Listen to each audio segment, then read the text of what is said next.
이 본문으로 시편 42편 이 본문으로 만들어진 유명한 찬양이 있습니다. 여러분도 많이 아실 것 같은데요. 목마른 사슴 시냇 물을 찾아 헤매이듯이 내 영혼 주를 찾기에 갈급하나이다.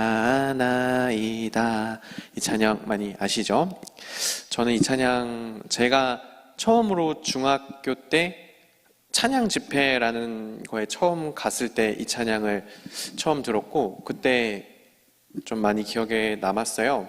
그리고 또 태국으로 여러분이 캄보디아에 선교를 가셨듯이 저도 고등학교 때 태국으로 선교를 갔었는데 이제 이 찬양을 이제 태국어로도 준비하고 한국어로도 준비하고 뭐 영어로도 준비하고 해서 이렇게 찬양을 부르는데 어디서 이제 한국 학생들이 이렇게 배낭을 메고 이렇게 와갖고 한국인들이시냐고 막 물어보면서 자기들 배낭여행 왔는데 어디서 한국 노래가 들려가지고 이렇게 왔다고 막 하면서 교제도 하고 교회를 다니진 않는 청년들이었지만 그랬던 기억이 납니다. 이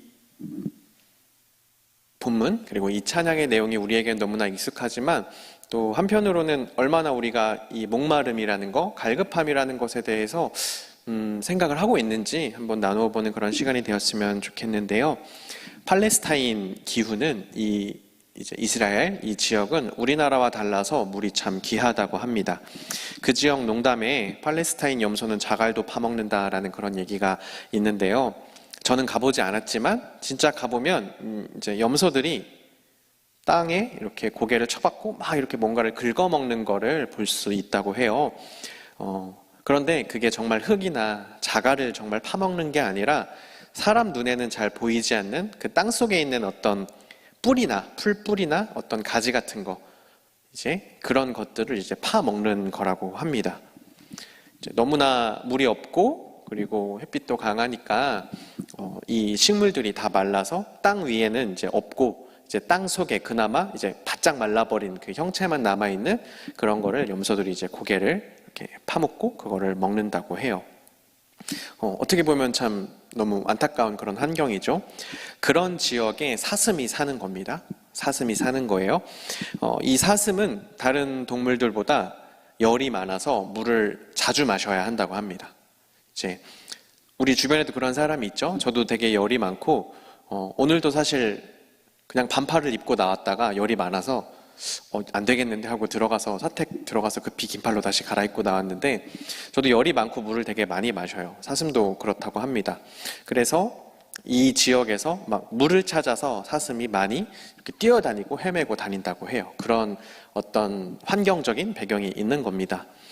그런데 제가 이 본문을 대하면서 사실은 공감이 좀 안 됐던 거는 우리는 갈급하지 않은 게 문제 아닌가? 약간 그런 생각을 하게 됐어요.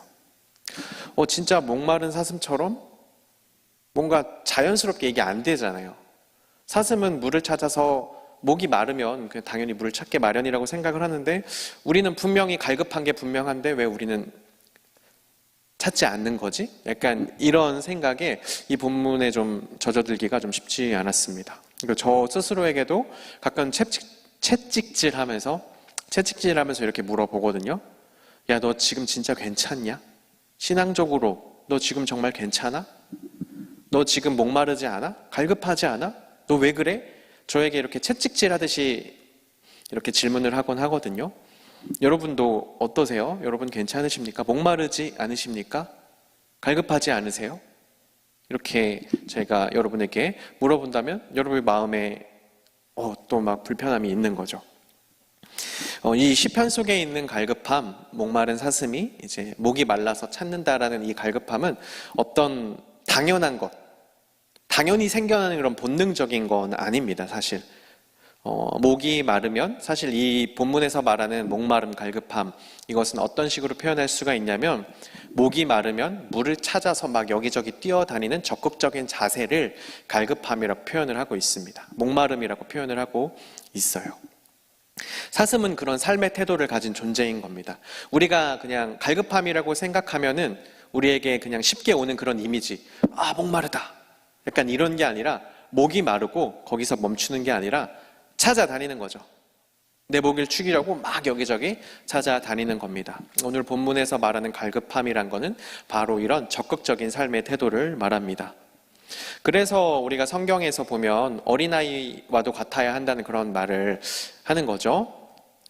아이는 배가 고프면 엄마 아빠한테 뭘 먹을 걸 달라고 합니다. 목마르면 목이 마르다고 합니다. 그리고 화장실에 가고 싶으면 화장실에 가고 싶다고 하죠. 중요한 것을, 필요한 것을 그냥 있는 그대로 부모님에게 말을 합니다. 이런 태도가 필요하다는 겁니다. 그냥 뭐 고민하거나 참거나 뭐 그런 게 아니라 사슴이 목이 마르면 물을 찾아서 막 여기저기 뛰어다니는 것처럼 우리의 영적인 갈급함, 영적인 목마름을 해결하기 위해서 우리가 적극적으로 뛰어다니고 찾아다니고 이런 삶의 태도를 말하는 게 바로 갈급함입니다. 이제 우리는 다 목마르죠. 다 갈급합니다. 그럼 오늘 본문과 우리의 차이점은 뭐냐면, 이 사슴과 차이점은 뭐냐면 찾아가지 않는 겁니다. 분명히 내가 부족하고 목마르다는 거는 알아요. 압니다. 우리가 때로 외면하고 느끼지 않으려고 하지만 우리가 언제나 영혼이 갈급하죠. 압니다. 하지만 적극적으로 찾아다니지 않는 것, 그것이 문제인 겁니다. 그렇게 목마른 사슴은 시냇물을 찾아서 막 여기저기 뛰어다닌다고 하는데요. 그 시냇물, 얼마 되지 않는 그 시냇물 주변에는 항상 맹수가 기다리고 있다고 합니다. 여러분 그렇지 않겠어요? 맹수가 뭐 사자나 뭐 호랑이나 아무튼 그런 맹수가 거기 있으면 목마른 사슴들이, 목이 마른 이제 짐승들이 그곳에 오는 거죠. 그래서 거기서 기다리고 있다가 이런 초식 동물들을 노리곤 한다고 합니다. 마찬가지로 우리가 갈급함을 가지고 내가 마셔야겠다. 하나님께로 나아가서 그 은혜의 물 내가 마셔야겠다. 라고 하고 우리가 예배의 자리를 찾거나 내가 기도해야지 하고 기도의 자리를 찾을 때 그때 사탄도 거기서 우리를 기다리고 있다가 우리를 잡아 뜯으려고 합니다. 내가 은혜를 찾으려고 할 때 우리는 곧바로 공격의 대상이 되는 거죠. 여러분 그런 경험 있지 않으세요? 나 기도해야겠다. 아니면 나 좀 그래도 뭔가 성경을 읽어야겠다. 나 좀 회복해야겠다라고 마음에 다짐을 하면 갑자기 뭐 누구랑 다투게 된다거나 아니면은 뭐 안 좋은 일이 생긴다거나 이런 걸 우리가 경험할 수 있죠. 우리가 목을 축이러 하나님께로 나아가서 은혜를 받으려고 하는 그 자리에 사탄은 기다리고 있다가 마시지 못하도록, 우리의 목을 채우지 못하도록 우리를 넘어뜨리는 겁니다. 작년에 제가 개인적으로 어려운 상황들이 좀 있었는데요. 그 상황들을 겪으면서 우리 청년들 생각을 사실 참 많이 했습니다. 내가 청년 사역자라고 하지만 그런 어려움과 힘든 것들을 잘 모르고 그냥 말로만 내가 위로하고 말로만 공감했던 것 아닌가, 이런 생각을 좀 많이 했었는데요. 우리 청년들이 지금 시대를 살아가기에 너무나 힘들구나, 너무나 어렵구나, 너무나 불안하구나, 그런 생각을 많이 했어요. 때로 뭐 어른들이 뭐 패기를 가지고 부딪혀야지 요즘 청년들 같지 않다, 이런 말을 하시곤 하잖아요. 그런 말에 여러분 또 상처도 받고 마음이 불편하기도 한데 우리 청년들이 살아가는 시대는 그 어른들의 청년 시기와는 정말 다른 것 같아요. 우리 청년들이 살아가는 시대 너무나 어렵습니다. 저도 어떤 그런 경험을 하면서 우리 청년들 정말 너무 힘들고 마음이 너무나 어렵겠구나, 그런 생각을 했는데요. 부끄러운 고백이지만 제가 어렵고 힘들 때 여기저기 기도 부탁을 막 했습니다. 저 이런 어려운 상황이 있는데 오랫동안 함께 신앙생활을 해온 동역자들에게 막 상황을 설명하고 막 기도 부탁을 했어요. 근데 참 제가 부끄럽게도 기도 부탁을 여기저기 참 많이 하면서도 제 자신이 정작 기도가 안 나오는 거예요. 이상하게 하나님 앞에 서기에, 기도하기에 나는 너무 부끄러운 모습, 그런 것만 생각나고 스스로 참 내가 자격이 없다, 부족하다, 연약하다, 이런 생각만 들고 하나님께 기도 부탁을 하면서도 나는 저 사람이 혹시 날 도와줄 수 있을까? 이 선배가 있는데 이 선배가 날 도와줄 수 있을까? 사람을 의지하게 되고, 한편으로는 내가 겪고 있는 상황이 너무 싫어서 화도 나고 분노도 차오르고 그랬습니다.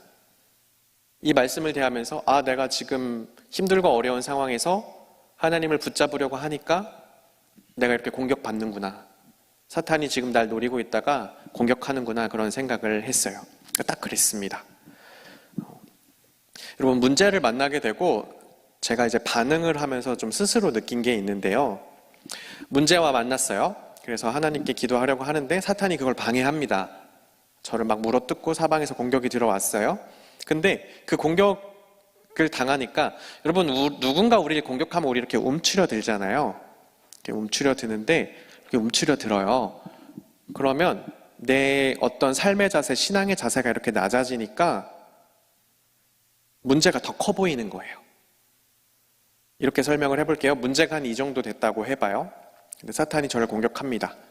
제 삶의 자세가, 신앙의 자세가 점점 낮아지니까 문제가 점점 더 엄청나게 커진 것처럼 그렇게 느껴질 때가 있었어요. 사실 문제는 그냥 그대로 있었습니다. 제 자신의 삶의 태도와 자세가 낮아지니까 그 문제가 점점 커 보이게 되고 그 문제가 나를 집어삼킬 것처럼 이만큼 올라와 있는 그런 경험들을 하게 되었어요. 내 시선이 하나님께 가 있지 않고 사탄의 공격으로 낮아지고 땅만 보게 되니까 하나님께 도움을 구하기보다 내 눈에 보이는 이 사람들에게, 땅에게 도움을 청하고 있는 저를 보게 됐습니다. 하나님께 시선을 두지 못하고 움츠려들어서 땅에 시선을 두니까 내 눈에 보이는 사람들에게, 내 눈에 보이는 도움들에게 도와달라고 요청을 하는 거죠. 이렇게 내 문제 해결해 볼까? 아니면 저 사람이 나를 도울 수 있을까? 이 방법으로 지금 내 문제를 타개해 나갈 수 있을까? 이런 과정들을 겪었습니다. 기대했다가 실망하고, 기대를 또 갖고 소망을 품어봤다가 해결되지 않으니까 또 절망하고 낙담하고 이렇게 반복되었습니다. 그렇다면 우리는 어떻게 해야 할까요? 우리에게도 이런 모습이 있지 않나요? 하나님께 기도해야 되는데 기도의 자리로 나아가려고 할 때 사탄이 우리를 공격하고 그 공격으로 인해서 내 삶이 움츠려드니까 시선이 땅으로 향하고 문제는 더 커진 것 같고 내 도울 사람들이 땅에 있는 것 같이 느껴지고 이 사람 저 사람에게 도움을 청하고 땅의 방법들을 막 찾아보고 이렇게 되지만 그 문제는 해결되지 않고 나를 실망시키고 더 낙담하게 하고 기대했다가 낙담하니까 삶은 더 움츠려들고 문제는 더 커진 것 같고 이렇게 우리의 삶에 문제들이 반복되는 겁니다. 그럼 우리는 어떻게 해야 하겠습니까? 2절에 보면은 이렇게 기록이 되어 있어요. 내 영혼이 하나님, 살아계시는 하나님을 갈망하나니. 살아계시는 하나님을 갈망한다고 합니다. 여러분, 성경에서 여러분이 살아계시는 하나님이라는 걸 발견하면 곧바로 어떤 걸 생각하시면 되냐면 죽어있는 우상과 비교하는 말이라고 생각하시면 돼요. 여러분, 우상은 죽어 있습니까? 살아 있습니까? 나무를 깎아서 만든 거 죽어 있죠? 돌을 깨서 만든 거 죽어 있습니다. 뭐 그런 것들 다 이제 사람의 손으로 만들어진 것들 다 우상이라고 하는데 살아계시는 하나님이라는 이런 고백이 나올 때는 성경의 언어로는 저런 피조물들, 사람의 손으로 만든 것들과는 전혀 다른 분인 하나님에 대해서 고백을 한다고 여러분 생각하시면 되는데 돌을 깨고 나무를 깎아 만든 그런 소망이 아니라 여러분 돌은 누가 깎아요? 그 우상 누가 만듭니까? 사람이 만들죠. 사람이 돌을 깎아요. 내 소망을 내가 깎는 겁니다. 이렇게 하면 내 문제가 해결되겠지. 아까 말씀드렸던 저의 모습처럼요. 나무를 잘라서 나무를 이렇게 조각합니다. 내 생각대로 이렇게 하면 내 문제가 해결되겠지. 우상이라는 건 이런 겁니다. 내 생각과 내 바램대로 소망을 막 깎고 막 이렇게 저렇게 만들면서 이렇게 내 문제가 해결될 거야. 이렇게 내 상황이 해결될 거야 라고 하는 거, 그런 겁니다. 이런 사람들에게 말씀하시는 거죠. 너희들이 의지해야 할 것은 너희들이 직접 만들어 놓고 생각하는 그런 소망이 아니라 살아계신 하나님이다. 죽어있는 소망, 죽어있는 우상이 아니라 살아계신 하나님이 너희들이 의지할 딱 한 분이시다. 이런 말을 하는 거예요. 여러분, 그리고 살아계신 하나님 하나 더 기억해 주셨으면 좋겠는 것은 원어적으로 또 다른 뜻이 하나 있습니다. 살아계신 하나님이라는 이 말에는 살게 하시는 이라는 그런 또 다른 의미가 포함이 되어 있어요. 한국어로는 그냥 살아계시는 이라고 번역이 됐지만 살게 하시는 하나님이라는 그런 번역도 가능합니다. 그럼 이거는 어떻게 되겠어요? 나를 살게 하시는 분은 저 죽어있는 우상들이 아니라 나를 살게 하시는 분은 저 우상들과는 전혀 다른 살아계시는 하나님이 나를 살게 하신다라는 그런 의미가 되는 겁니다. 이 시편의 저자는 힘들고 고통스러운 가운데서 나를 살게 하시는 하나님, 살아계시는 하나님을 찾으면서 소망을 품고 기도하며 갈망하는 겁니다. 아까 제가 말씀드렸던 그 상황 가운데에서 다른 사람들이 저를 많이 돕고자 했어요. 애써 주셨습니다. 하지만 돕지 못했죠. 기도 부탁을 하면서도 저 사람이 나를 도울 수 있을까? 그런 인간적인 마음을 담아서 또 기도 부탁을 하기도 하고 이런 부족하고 연약하고 못난 모습 가운데 있었는데 아무도 결국에는 저를 돕지 못하는 거예요. 그때 그저 오직 갈급함을 가지고 하나님께 나아가서 다시 엎드려서 기도하기 시작했을 때 내 모습이 한 이런 정도의 상태가 있었는데 문제는 이만했거든요. 기도하기 시작했을 때 조금씩 하나님을 보게 되고 내 시선이 높아지니까 이제 문제 너머의 것들이 보이기 시작했습니다. 하지만 하나님께 기도하지 않았을 때는 문제는 여기 있고 나는 여기 있기 때문에 그 너머의 것들이 보이지 않는 거예요. 하지만 내가 하나님을 의지하고 간절함을 가지고 나를 살게 하시는 살아계신 하나님만을 바라보고 기도하며 나아갔더니 그제서야 나의 삶의 태도가 회복이 되고 내 시선이 땅에 처박혀 있는 게 아니라 살아계신 하나님을 향해서 고개를 들게 되니까 문제는 여전히 그대로 있지만 내 삶이 회복되니까 문제 너머의 것들이 보이기 시작하는 겁니다. 여러분, 때로 너무나 힘들고 어려운 그런 고통스러운 문제들이 나를 뒤집어 엎을 것만 같은, 나를 막 잡아삼킬 것만 같은 그런 경험을 할 때가 있죠. 너무나 힘들고 어려운 때가 있습니다. 분명히 있습니다. 그런데 시선을 땅에 두고 있으면 그 문제는 여전히 나보다 큰, 나를 뒤집어 삼키려고 하는 그런 문제이지만 시선을 하늘에 두고 정말 갈급함을 가지고 기도하며 하나님께 나아갈 때 내 삶의 태도가 이렇게 똑바로 서질 때 문제 너머의 것들이 보이고 문제보다 크신 하나님이 보이기 시작하는 겁니다. 끝이 보이지 않는 것 같은 그런 터널에 들어온 것 같은 그런 기분이었어요. 제가 예전에 자전거 타는 걸 좋아해서 사이클을 많이 탔는데 1박 2일로 2박 3일로 속초도 갔다 오고 막 청주도 갔다 오고 이런 여행을 많이 다녔는데 터널에 들어가면 이렇게 터널이 꾸불꾸불하면 끝에 빛이 보이지 않습니다. 이렇게 굴곡져 있으니까, 이렇게 커브가 되어 있으니까 그런 곳에 들어가면 사실 끝이 보이지 않기 때문에 사실 되게 무섭죠.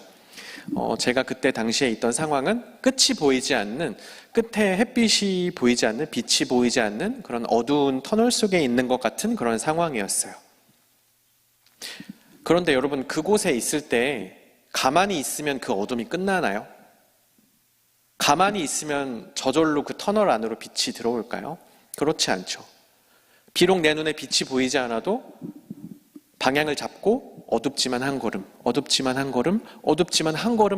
나아갈 때 언젠가는 내 눈에 이만큼의 빛이 보이고 점점 더 그 빛이 커지고 저기가 출구구나 하고 나갈 수 있게 되는 것이죠.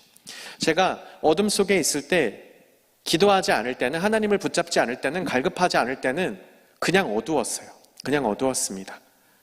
그런데 제가 간절함을 가지고 너무나 힘들고 어렵지만 하나님 붙잡자 하고 이제 가족들한테 교회 가서 기도하고 올게요 하고 교회에 와서 기도하기 시작했을 때, 그때 저의 마음에 주신 확신은 무엇이냐면 네 인생의 끝이 지금 여기가 아니다 였어요. 하나님께서 예비하신, 하나님께서 나에게 약속하신 내 인생은, 내 삶은 이 어둠 바로 여기가 아니다라는 확신을 주셨어요. 여전히 어둡지만 네 인생의 끝이 지금 이 어둠이 아니야.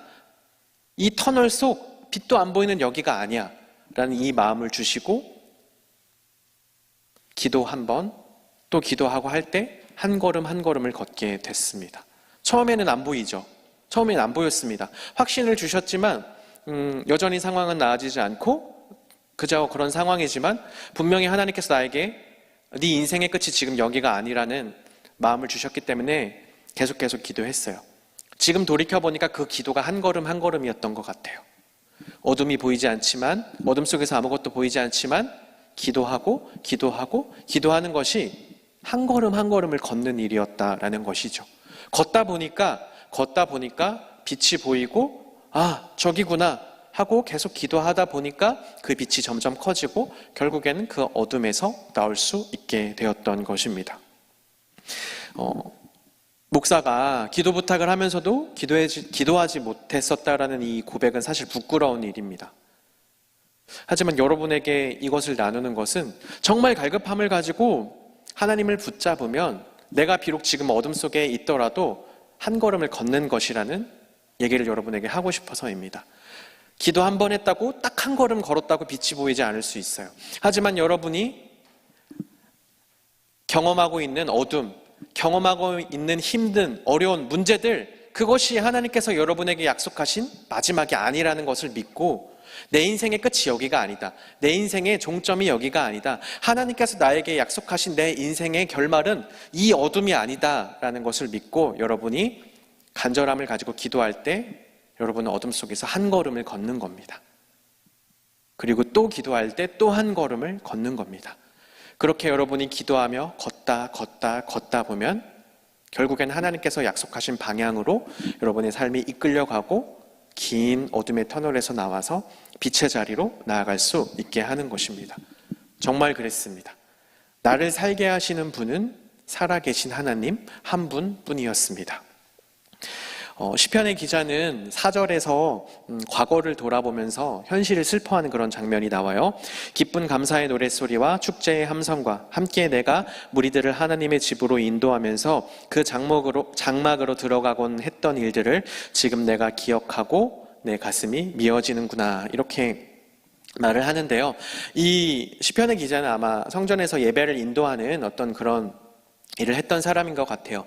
온 무리를 내가 성전으로 이끌면서 함께 예배를 드렸었는데 그랬던 것을 생각하니 지금 내 이 상황이 너무나 괴롭구나, 너무나 힘들구나, 이렇게 말을 하는 겁니다. 여러분, 기억을 대하는 방식은 크게 두 가지입니다. 과거에 이랬었는데 지금 내가 현재 과거를 기억하는 방식은 크게 두 가지인데요. 첫 번째는 과거와 현재를 비교하면서 현재를 한탄하는 겁니다. 아, 내가 과거엔 이랬었는데 지금 왜 이 모양 이 꼴이지? 나 그래도 과거엔 이렇게 하나님 잘 믿고 신앙도 뜨겁고 그랬었는데 내 신앙은 지금 왜 이 모양 이 꼴이지? 나는 진짜 안 되는 건가? 이런 방식으로 과거를 기억할 수 있습니다. 저는 때론 그랬던 것 같아요. 나 그래도 하나님 처음 믿을 때 하나님께 서원하고 하나님께 쓰임 받겠다고 서원하고 그랬을 때 그때 정말 기도도 많이 하고 많은 교회 사람들이, 주변 친구들이 정말 믿음의 사람이라고도 불러주고 기도의 사람이라고도 불러줬던 나인데 난 지금 왜 이러지? 나 지금 왜 이 모양 이 꼴이지? 기도 부탁을 하면서도 난 왜 기도하지 않지? 이런 식으로 과거를 대하기도 했었어요. 과거를 대하는 첫 번째 방식은 이런 방식입니다. 하지만 여기서 멈추지 않고 5절에서 기억을 대하는 두 번째 방식을 보여주는데요. 새 번역으로 읽지 않고 개역개정으로 제가 한번 읽어볼게요. 과거를 기억하는 두 번째 방식입니다. 내 영혼아, 네가 어찌하여 낙담하고 어찌하여 불안해하느냐? 너는 하나님께 소망을 두라. 그가 나타나 도우심으로 말미암아 내가 여전히 찬송하리로다. 두 번째 방식은 이런 겁니다. 과거를 기억하면서 현재를 극복해낼 소망과 확신으로 삼는 겁니다. 내 영혼아, 어찌 네가 걱정하고 불안해하냐? 과거에 나를 이렇게 붙잡아 주시고 나를 인도해 주셨던 하나님께 소망을 두어라. 그분께서 과거에 그러셨던 것과 같이 오늘도 나를 붙들어 주시고 오늘 나의 간구를 들으시고 도와주실 것이다. 하나님께 소망을 두어라. 과거를 기억하는 두 번째 방식입니다. 그때 나를 붙잡아 주시고 나의 갈급함을 해결해 주셨던 하나님께서 오늘 또한 만나 주실 것이다 라고 이렇게 과거를 기억하는 것이죠. 여러분, 제가 아까 말씀드렸던 것처럼 나 과거에는 이랬었는데 요즘은 진짜 엉망진창 와장창이다, 이렇게 과거를 기억하지 마세요. 그때 내가 이렇게 하나님 처음 믿고 이렇게 신앙 뜨겁게 생활했었는데 나 지금 왜 이 모양 이 꼴이지? 이렇게 기억하지 마십시오. 올바른 기억하는 방식이 아닙니다. 어떻게 해야겠어요? 그때 하나님께서 나를 만나 주셨는데 오늘 내가 부족하고 연약하고 이렇게까지 신앙이 떨어져 있지만 그 하나님이 오늘도 여전히 살아 계셔서 나를 살게 하실 것을 믿고 내가 하나님께 소망을 두고 기도하면 그 하나님이 나를 끌어올려 주실 것이다. 이것이 과거를 기억하는 올바른 방식입니다. 내가 지금 시냇물에 나가면 하나님께서 내 목을 축여주실 것이다. 과거에도 그랬고 오늘도 분명히 그러실 것이다. 살아계신 하나님께서 그렇게 해주실 것이다. 이것이 과거를 기억하는 올바른 방식입니다. 시냇물이라는 이 말이 있죠. 목마른 사슴이 시냇물 찾아서 시냇물은 흐르다가 마르다가 하는 그런 시냇물이 아닙니다. 이 시냇물은 또 번역이 또 시냇물이라고 되어서 우리가 오해를 할 만한 그런 상황이 있는데 깊은 근원으로부터 나와서 결코 마르지 않는 그런 물들이 있잖아요. 깊고 깊은 물의 근원으로부터 뚫려진 그 물은 나와도 결코 마르지 않습니다. 그것을 오늘 시냇물이라는 단어로 이렇게 표현이 되어 있는데 제가 저번 주에 나눴던 말씀 기억하세요? 생수의 근원 되신 하나님, 이스라엘이 죄를 지었다. 생수의 근원인 나를 버린 것과 그들이 스스로 웅덩이를 판 것, 이 두 가지 악을 저질렀다라는 설교 내용을 제가 저번 주에 나눴는데요. 하나님께로 나오지 않고 시냇물로 나오지 않고 스스로 웅덩이를 파고 그거를 셈이라고 했다고 제가 나누었습니다. 마치 제가 기도하지 못하고 여기저기서 어디서 도움을 받을 수 있을까 헛된 웅덩이를 팠던 것과 마찬가지인 거죠. 하나님께 나아가지 못했던 저의 모습을 돌이켜보니까 좀 컸던 마음 중에 하나가 이거였던 것 같아요. 하나님께 나아가기가 무서웠던 것 같습니다. 내가 이전엔 이렇게 하나님께 꽉 붙들려 있었는데 지금 이 모습으로 나가기가 너무 부끄럽고 무서운 거죠. 여러분은 혹시 그런 적 없으신가요? 저는 좀 그런 경험이 많았던 것 같아요. 내 자신이 도저히 하나님 앞에 서기가 용납이 되지 않아서 그것을 핑계 삼아서 기도하지 않고 예배 자리에서 막 멀어지고, 제가 말했었나요? 전 청년 때 예배 드리다가 내 모습이 너무 한심해서 이런 꼴로는 예배 못 드리겠다고 예배 중간에 나간 적이 꽤 있었어요. 그런 적이 있었습니다. 그런 부족한 모습들이 있고, 근데 사역하다가는 제가 갑자기 설교하다가 내 모습 부족하다고 나갈 수는 없잖아요. 어떤 그런 상황이 되면서 더 괴롭기도 했는데 아이가 태어나고 좀 하나 배운 게 있습니다. 이제 제가 딸을 가끔은 혼내거든요. 가끔은 혼을 냅니다. 다른 걸로 혼내지는 않고 엄마에게 너무 버릇없이 한다거나 일부러 엄마를 막 아프게 한다거나 아이들이 그럴 때가 있잖아요. 그럼 저는 아이를 때로는 혼을 내곤 하는데 아이를 혼내면 아이가 웁니다. 아이가 막 엉엉 울어요. 펑펑 울어요. 근데 그때 아이가 했던 한 가지 행동이 참 저에게 너무 큰 울림을 줬고 이걸 내가 배워야겠다라고 생각을 한 게, 펑펑 울면서도 이렇게 두 손을 벌리고 오면서 아빠 안아주세요, 아빠 안아주세요 이러면서 울면서 오는 거예요. 저는 아이를 혼냈습니다. 근데 애가 혼나고 울면서도 두 손을 벌리고 아빠 안아주세요, 아빠 안아주세요 하면서 왔어요. 여러분, 때로 우리가 잘못을 하죠. 하나님 앞에 부족한 모습이 있습니다. 하나님께 혼날 것 같죠. 혼나기도 하죠. 때로 하나님의 손은 우리를 안아주시고 다독여주는 손이시기도 하지만 때로 우리를 혼내시는 손이기도 합니다. 하지만 그 하나님께 나가면, 혼나서 울면서도 하나님께 나가면 하나님 안아주신다는 거죠. 비록 혼나지만 내가 회복되는 길은 딱 그곳 한 곳밖에 없기에 나를 기다리시는 시냇가, 영원히 마르지 않는 생수의 근원이신 그분께 나아갈 때만 우리의 문제가 해결되는 겁니다. 점점 아이가 처음에는 그렇게 안아달라고 하다가 지금은 어떻게 하겠어요? 아빠 비와! 하고 막 이제 자기만의 공간이 생겨서 막 이제 거기 들어가서 숨어버려요. 이게 1년 사이에 이렇게 애가 타락하나? 약간 이런 생각을 하게 됐는데, 여러분 그렇습니다. 혼나도, 내가 하나님께 혼나도 그 하나님의 손이 비록 나를 혼내시는 손이라 할지라도 안아주세요, 안아주세요 하면서 나가면 하나님 우리를 안아주시는 거죠. 나를 혼내는 손이지만, 나를 꾸중하는 손이지만 그 손을 잡아야 내가 살고 내가 위로받는다는 겁니다. 갈급함을 가지고 시냇물로 나아갈 때 제가 아까 뭐라고 말씀드렸죠? 그곳에서 맹수가 사슴을 잡아먹으려고 기다리고 있다고 했어요. 어떻게 보면 위험한 곳일 수 있죠. 그곳은, 기도의 자리는, 갈급함을 채우려고 우리가 나아가는 그 시냇물의 자리는 우리를 노리고 있는 사탄이 기다리고 있는 곳이기도 하지만, 하나님께서 그 사탄의 공격을 막아주시고 우리를 결국엔 끌어안아 주시고 목마른 나의 영혼을 채워주실 가장 안전한 곳이기도 한 겁니다. 여러분, 시편 42편 5절이랑요 11절 그리고 다음 편인 43편의 5절은 똑같습니다. 구절이 똑같아요. 이걸 후렴구라고 보면 되는데 42편과 43편은 사실 하나의 노래입니다. 그러니까 1, 2, 3, 4절 하고 5절 후렴이 있고, 이제 6, 7, 8, 9, 10 하고 또 11절 후렴이 있고, 43편에 1, 2, 3, 4절 있고 또 5절 또 후렴 있고, 이런 식으로 되어 있는데요. 똑같은 내용이 반복된다는 겁니다. 내 영혼아, 내가 어찌하여 낙심하며 어찌하여 내 속에서 불안해하는가? 너는 하나님께 소망을 두라. 그가 나타나 도우심으로 말미암아 내가 여전히 찬송하리로다. 후렴이 반복이 돼요. 여러분, 왜 반복합니까? 이런 거 왜 반복하죠? 반복하는 건 중요하기 때문에 반복하는 거예요.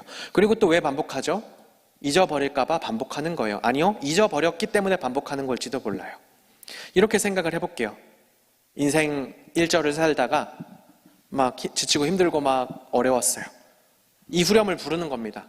너는 하나님께 소망을 두라. 그리고 또 인생 2절을 살다가 하나님 의지하며 살다가 또 막 흔들리고 막 그래요. 그때 또 한 번 후렴을 부르는 겁니다. 너는 하나님께 소망을 두라. 그리고 또 3절을 살다가 또 흔들리면 또다시 후렴을 부르고. 이 말씀이 우리 인생의 후렴구가 되어야 하는 겁니다. 계속해서 리마인드 하는 거죠. 과거를 올바르게 기억하는 겁니다. 아, 내가 과거엔 이랬었는데 지금 왜 이 모양 이 꼴이지? 하는 게 아니라 그때도 나를 붙잡아 주셨고 나를 안아주셨던 그 하나님께 소망을 두라. 너 불안해하지 말아라. 나의 산성 되시고 나의 위로자 되시고 피할 바위 되신 그 하나님께 소망을 두라. 우리 인생의 후렴구가 이 고백이 되어야 하는 겁니다. 우리의 삶에 문제들이 넘쳐납니다. 그때 우리가 갈급함을 가지고 하나님께 나아가지 못하면, 아까 말씀드렸죠, 문제가 점점 더 커지는 것 같고 그 문제가 나를 뒤집어 삼킬 것만 같은, 집어 삼킬 것만 같은 그런 어려움을 우리가 경험할 때도 있습니다. 그때마다 우리 자신을 재정비하는 마음으로, 리마인드하는 마음으로 이 기도를 하시기 바랍니다. 후렴을 부르는 거죠. 내 영혼아, 왜 낙심하고 두려워하냐? 찾아가면 잡아주시고 위로해 주실 하나님께 나아가라. 그분에게 소망을 두고 나아가라. 이전에도 그랬고 오늘도 마찬가지도 그 이후에도 나를 인도해 주시고 내 갈급함을 채워주실 하나님께 나아가라. 그분을 찬송하라. 그분께 소망을 두어라. 이 인생의 후렴구가 우리의 삶에 반복되어야 하는 겁니다. 우리의 신앙은 때로 굴곡을 겪습니다. 하나님은 신실하시죠? 변함이 없으신 분이세요. 늘 그대로십니다. 근데 우리는 아무 일도 없이 그냥 신앙의 하락을 경험하기도 해요. C.S. 루이스라는 작가가 이런 얘기를 했어요. 신앙생활 잘하다가 갑자기 막 신앙생활이 안 될 때 우리는 내가 뭔가 잘못하고 있다라고 생각할 때가 많지만, 사람은 원래 변동을 겪는 그런 존재여서 내가 아무런 잘못하지 않았어도 그냥 갑자기 예배가 안 될 때가 있다. 그런 얘기를 하는 걸 좀 많이 공감했었거든요. 우리 사람은 이렇게 높고 낮음을 경험하고 굴곡을 경험하는 그런 존재예요. 사람은 변하니까, 사람은 부족하니까, 연약하니까. 그런데 그런 때마다 내 잘못으로 인해 어떤 밑바닥을 경험할 때도 있고, 그냥 때로는 그냥 신앙생활이 안 돼서 밑바닥을 경험할 때도 분명히 있습니다. 하지만 중요한 것은 뭐예요? 그런 인생의 순간마다 이 시편의 후렴구를 부르는 겁니다. 살아계신 하나님, 나를 살게 하신 하나님, 그분에게 소망을 두라. 그가 나타나 나를 도우실 것이다. 불안해하지 말아라. 두려워하지 말아라. 낙담하지 말아라. 여러분, 이 인생의 후렴구가 여러분의 삶에 힘들고 어려운 순간마다 계속해서 반복되시기를 소망합니다. 여러분 스스로에게 이 시편 42편 5절 말씀을 가지고 여러분 삶에 선포하시기를 바랍니다. 그때 하나님께서 여러분의 손을 잡아주시고 여러분을 일으켜주시면, 여러분의 삶의 시선이 높아지면 이 문제보다 더 너머에 있는 것들을 볼 수 있게 되고, 이 문제보다 훨씬 크신 하나님을 볼 수가 있게 되는 것입니다. 그렇게 여러분은 한 걸음 한 걸음을 걷게 되고 그 어둠의 터널을 빠져나가게 되는 겁니다. 여러분, 기도의 한 걸음을 걸으십시오. 힘들고 어려울 때 인생의 후렴구를 외치며 이 시편의 후렴구를 외치며 기도에 한 걸음을 걸으십시오. 아무것도 안 하면 그냥 그 어둠 속에 있는 겁니다. 하지만 한 걸음 걷는다고 이 어둠이 해결되진 않지만 그 기도하면서 한 걸음 한 걸음 기도의 한 걸음을 걷고 걸어 나아가다 보면 결국에 하나님의 손을 잡고 그 어둠의 터널에서 빠져나가게 되는 겁니다. 그렇게 기도의 한 걸음을 걸어 나가시는 여러분 모두가 되시기를 소망합니다.